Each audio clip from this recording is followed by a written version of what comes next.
நான் ரொம்ப கஷ்டப்பட்டு என் ஊர் ஜனங்களுக்கு தெரியும் நான் எவ்வளோ கஷ்டப்படுறேன்ட்டு. அந்த சமயத்தில் என் பிள்ளைய நான் நல்லா படிக்க வைக்கணும்னு ஆசை வந்துச்சு. அப்போ ஒரு சமயத்தில் இவரை பார்க்க நான் சாமியானனை பார்க்கும்போது எப்போ பாரு இவருக்கு பக்கத்தில் ஆளுங்க ரொம்ப சூழ்ந்தையே இருப்பாங்க.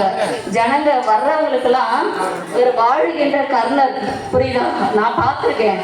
நான் அதை நிறைய தடவை பார்த்ததுனால நான் என்ன செஞ்சேன்னா அவர்கிட்ட போய் கேட்டேன், இந்த மாதிரி என் 2 குழந்தைங்க எப்படி இருக்குது, தம்பி தான் எனக்கு, என் 2 குழந்தைங்க எப்படி இருக்குது, எனக்கு என் பையனை காலேஜ் படிக்க வைக்கணும்னு எனக்கு ஒரு ஆசை.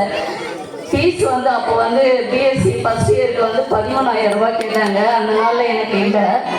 அப்போது நான் கேட்ட உடனே உட்காருக்கா அப்படின்னு சொல்லிட்டு என்னை அவரை பார்த்தது கூட தெரியாது. இப்போ கூட அவர் எனக்கு ஞாபகம், அவருக்கு எனக்கு தெரியாது என்ன நான் யாருன்னு, ஆனால் எனக்கு அவரை தெரியும். அவர் எனக்கு ஃபர்ஸ்ட் ஃபீஸு.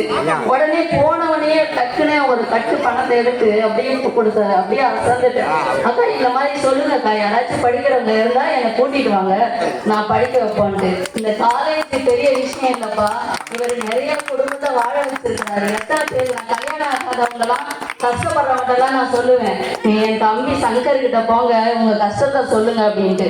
வீட்டோட ஜாமானையும் வாங்கி கொடுத்து தாலியவும் வாங்கி கொடுத்து நடத்தி வைக்கிற என் தம்பி சங்கர் தெரியுமா. நான் சொல்றதுல எனக்கு வந்து வெட்கமே படலை. ஆனா இப்போ என் பையன் வந்து பிஎஸ்சி முடிச்சுட்டு எம்எஸ்சி முடிச்சுட்டு இப்போ ஒரு 3 மாசமா வந்து ஐடி கம்பெனி சொந்தமா நிறுவனம் வச்சிருக்கான். எக்ஸ்டீரியா அதனுடைய பேரு. பையன் ஆரம்பிச்சவன தம்பிய மாமன், என் பையனுக்கு என் சங்கர் வந்து மாமாவை கூட்டிட்டு போய் அந்த இடத்த காட்டணும். அரும்பாக்கத்தை தான் வச்சிருக்கேன் தம்பி. இதெல்லாம் நீங்க கொடுத்த பிக்சர். நீங்க பத்தி எனக்கு ரொம்ப நிறைய பேசணும்ப்பா. இப்ப வந்து நான் சந்தோஷத்துல இருக்கிறேன். இதனால